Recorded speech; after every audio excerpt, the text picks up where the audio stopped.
Hi friends, నేను మీ రంగా ప్రసన్న కుమారిని. అందరూ ఎలా ఉన్నారు? బాగున్నారా? మేమైతే చాలా బాగున్నామండి. ఈరోజైతే రైస్తో తాలింపు అన్నం చేశాను. తాలింపు రైస్ ఎలా చేసుకోవాలో చూసేద్దామా. ఫస్ట్ అయితే ఆయిల్ వేసుకొని తిరగమాత గింజలు అయితే వేసేసుకున్నాను. తిరగమాత గింజలు అయితే వేగుతున్నాయి, చూడండి, వేగుతూ ఉన్నాయి.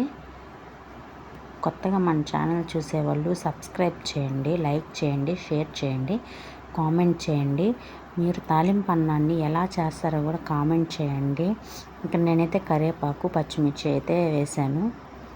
చూడండి, పచ్చిమిర్చి కరివేపాకు అయితే వేగుతుంది. వేగిన తర్వాత రైస్ వేసేసి పసుపు ఉప్పు వేసేసి బాగా కలపాలి. కలిపితే ఆ పసుపు ఆ ఫ్లేవర్ అంతా రైస్కి పడితే బాగుంటుంది. బాగా పట్టాలి, బాగా కలపాలి, బాగా వేయించాలన్నమాట రైస్ని. రైస్ వేగడం వల్ల ఏదంటే కారం అవన్నీ రైస్కి బాగా పడతాయి అన్నమాట. పసుపు వేయడం వల్ల ఏంటంటే కొంచెం కలర్గా బాగా తినాలనిపిస్తుంది అన్నమాట. బాగుంటుంది, టేస్ట్ అయితే సూపర్గా ఉంటుంది. చాలా అంటే చాలా బాగుంటుంది. కొత్తగా మన ఛానల్ చూసేవాళ్ళు సబ్స్క్రైబ్ చేసుకోండి, లైక్స్ చేయండి, షేర్ చేయండి, కామెంట్ చేయండి. మీరు ఎలా చేస్తారో కూడా కామెంట్ చేయండి. నేనైతే ఇలాగే చేస్తాను. ఇంట్లో రైస్ మిగిలిన ఏం కర్రీస్ ఏం లేనప్పుడైనా ఇలా చేసుకొని తినేస్తూ ఉంటాను.